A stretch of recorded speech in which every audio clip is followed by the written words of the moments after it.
Hi అండి. Welcome to our channel home of Vashishta. ఈరోజు ఒక 2 నిమిషాల్లో చేసుకునే ఒక సింపుల్ స్వీట్ రెసిపీ అయితే చూపిస్తానండి. చూసేయండి. ఈ స్వీట్ తయారు చేసుకోవడానికి ముందుగా ఒక కప్పు బెల్లం తీసుకోండి. నేనైతే ఇక్కడ నాకు బెల్లం పౌడర్ తీసుకున్నాను. నా దగ్గర బెల్లం అవైలబుల్ లేదు. సేమ్ అందులోనే ఒక హాఫ్ కప్పు వాటర్ వేసేసుకొని బెల్లాన్ని మంచిగా మరిగించుకోండి.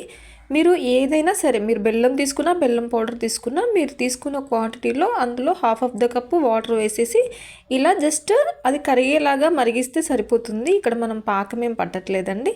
అలా మరిగించుకొని పక్కన పెట్టుకోండి. ఇప్పుడు స్టవ్ మీద ప్యాన్ పెట్టుకొని అది హీట్ అయ్యాక అదే కప్పుతో ఒక హాఫ్ కప్ వరకు నెయ్యిని తీసుకోండి.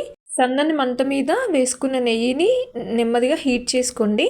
ఆ తర్వాత అదే కప్పుతో 1 కప్పు గోధుమ పిండిని తీసుకొని ఆ మరిగించిన నెయ్యిలో వేసుకొని మంచిగా అంతా కలిసే విధంగా అయితే కలుపుకోండి. ఆ గోధుమ పిండి అంతా కూడా నెయ్యిలో మంచిగా ఫ్రై అవ్వాలండి. చాలా బాగా స్మెల్ వస్తుంది ఇల్లంతా కూడా.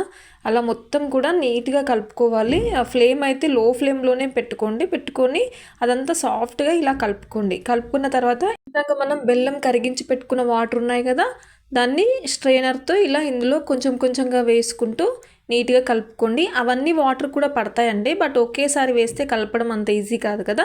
అలా కొంచెం కొంచెంగా వేసుకుంటూ ఇలా కలుపుకోండి. ఇందులో నేను ఒక చిటికెడు సాల్ట్ వేసుకున్నాను, యాలకుల పొడి వేసుకున్నాను, అంతే. ఇలా మంచిగా స్మాష్ చేస్తూ కలపండి. చాలా బాగుంటుంది. చూడండి నెయ్యి ఎంత బాగా రిలీజ్ అవుతుందో దాని నుంచి. ప్యాన్ నుంచి కూడా ఈజీగా అలా అనంగానే సపరేట్ అయిపోతుంది. అంతేనండి, టేస్టీ స్వీట్ అయితే రెడీ అయిపోయింది. టేస్ట్ ఎలా ఉందో అయితే మాటల్లో చెప్పలేమండి. మీ పిల్లలు ఎప్పుడైనా స్వీట్స్ కావాలి అని అడిగితే ఇలా వాళ్ళకి ఇన్స్టెంట్గా చేసి పెట్టొచ్చు. చాలా అంటే చాలా ఇష్టపడతారండి. ఖచ్చితంగా ట్రై చేయండి.